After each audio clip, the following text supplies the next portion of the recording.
Hello, my friends, and the activity across the entire territory doesn't stop.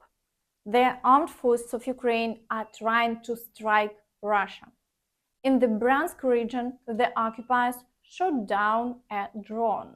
There were no casualties or damage at the site of the destruction of the drone in the Komarechsky district of the Bryansk region, Governor Bakhmut said. In Crimea, just 60 kilometers from the Crimean bridge, a drone was also shot down, and in the occupied Donetsk region, a gas station accidentally caught fire in Gorlivka.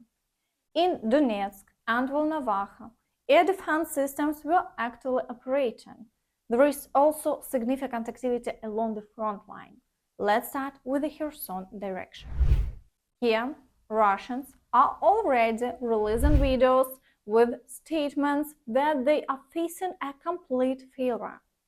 The armed forces of Ukraine successfully destroy them, continuing to expand their footholds. The Russian command is so desperate for Ukraine's victory in this war that they sent their Russian soldiers to attack Krinky, ignoring the fact that there are their own minefields in their path. Unfortunately, this is the case. We are tired of telling you the real reason for this situation. To drive your troops senselessly to storm Khromove through your minefields is the height of incompetence. First of all, why storm this village of Krinky at all, if it was possible to do as General Makarevich had planned, to stand in a tough position and shoot the enemy there, as in a shooting gallery? Secondly, why approve the decisions of unit commanders to assault, knowing that the routes they have chosen to advance go through their own minefields?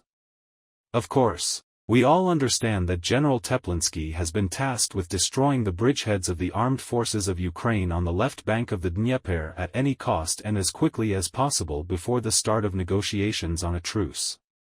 But this is the price of the lives of Russian soldiers, too great for us. Overall, the Russians find everything very amusing. Their losses are not decreasing, and they are eagerly awaiting a ceasefire. It has also become clear why Teplinsky successfully failed in the operation to defend the left bank. Under his command, the armed forces of Ukraine started moving towards Crimea. It turns out he's Ukrainian.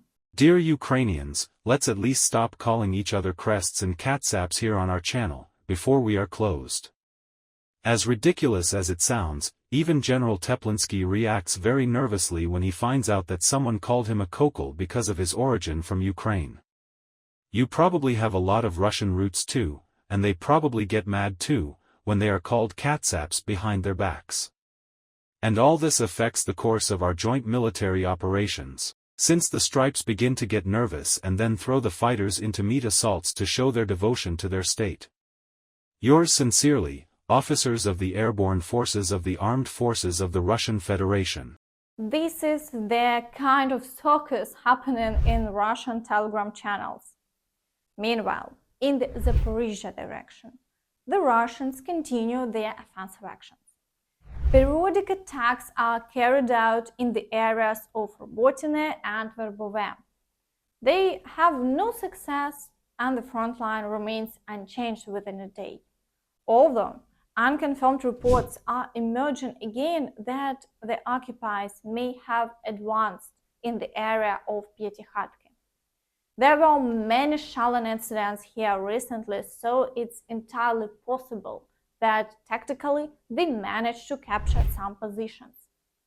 Also, the so-called head of the Zaporizhzhia region confirms that the Russians are seizing abandoned property in the occupied territories and transferring it into the ownership of law enforcement agencies. Касается и брошенных домов, квартир, мы с этим вопросом, можно сказать, не церемонимся.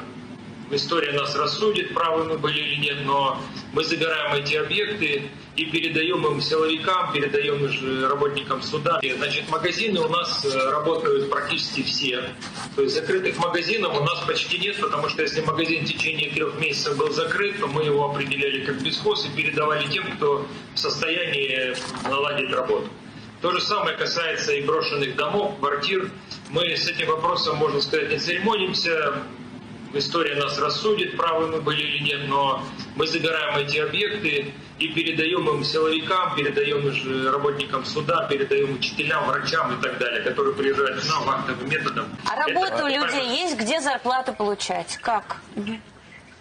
Люди, у нас занятость сегодня на уровне 25%, и, скажем так, это, конечно, показатели не очень высокие, потому что промышленность пока, к сожалению, у нас не работает. In the Vuhledar direction, shelling continues along the entire front line. There is a likelihood that the Russians are conducting artillery preparation, trying to weaken the positions of the armed forces of Ukraine in this direction to attempt to capture Vuhledar again soon. However, there are no new offensive actions recorded yet, and the front line remains unchanged. In the Avdiivka direction, the situation is the most difficult. Attempts to encircle the city are ongoing. Russians are making every effort to expand the controlled territory on the northern flank. Battles are taking place in the areas of Stepove, Novobakhmutivka, and Novokalinove. Here they do have some successes. Gradually, they manage to push the armed forces of Ukraine out of some strongholds. So far, this hasn't led to global changes on the front line. However, in any case, they are making progress, albeit very slowly.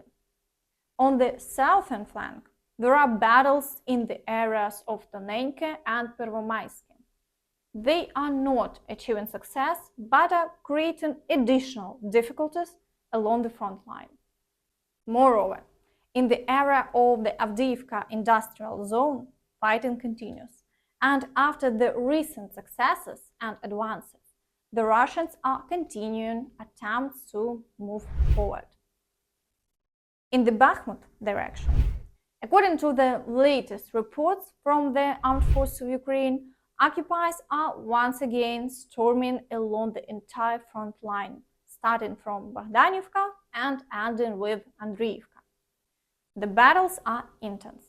The occupiers are using heavy equipment, artillery, mortars, basically everything possible to achieve success and push the armed forces of Ukraine as far away from Bakhmut as possible. Today, based on reports from armed forces of Ukraine soldiers, one of the maps confirmed the occupation of Khromove by the invaders. Their advancement was about 800 meters, and the situation in this direction is worsening. In the area of Khromove and Seversk, they continue to periodically conduct attacks in the areas of Terny, Yamburivka, and Torske, to force our forces to retreat across the river. However, the armed forces of Ukraine stand strong in defense, breaking all advancing enemy groups, so the front line remains unchanged. In the area of Svatove, the occupiers are also trying to advance towards Stelmachivka, but they don't achieve success, and the front line remains unchanged within a day. The number of shelling incidents is minimal, and the situation is under control. In the Kupyansk direction, the situation is much more challenging. The occupiers are storming Sinkivka, and according to the latest information, they have already reached the outskirts. There are no official confirmations yet, as the armed forces of Ukraine are conducting counterattacks, and the front line may change several times a day. At the same time, the battles near Petropavlivka continue. Here, they are trying to approach the outskirts of the village, but there is no significant success, so the front line remains unchanged. Meanwhile, residents of a city in Russia were asked whether NATO poses a greater problem for them than the appalling state of hospitals, roads, and other infrastructure in their city, and I believe you already know the answer. А вот мы интересуемся у красноселинцев, чем вы больше обеспокоены? Дорогами такими, которым в состоянии таком ужасном находятся, больницы наши неотстроенные, школы, или то, что к нашим границам все ближе и ближе подходит НАТО? Наверное, НАТО. Наверное, да. НАТО это да. Это уж мы как-то привыкли жить. Да нет, дороги нормальные в центре. Такие они всю жизнь у нас. Да нормальные дороги. А тревожит вас больше НАТО, да? Больше беспокоит нас война. Конечно, в первую очередь НАТО. Это самое страшное. Ну, конечно, то, что у нас по городу вот желательно было бы. Я вот ремонтирую там центральную больницу, нашу ЦРБ, но сказали, что поликлиническое отделение только ремонтируется, а стационар будет или нет, я вот, например, я не знаю, ни у кого не могу, с кого не спрашиваю, как-то мне не отвечают так. Там особенно вот терапевтическое отделение, это настолько плохой стационар, настолько сарай самый настоящий. Он сколько лет, наверное, не ремонтировался.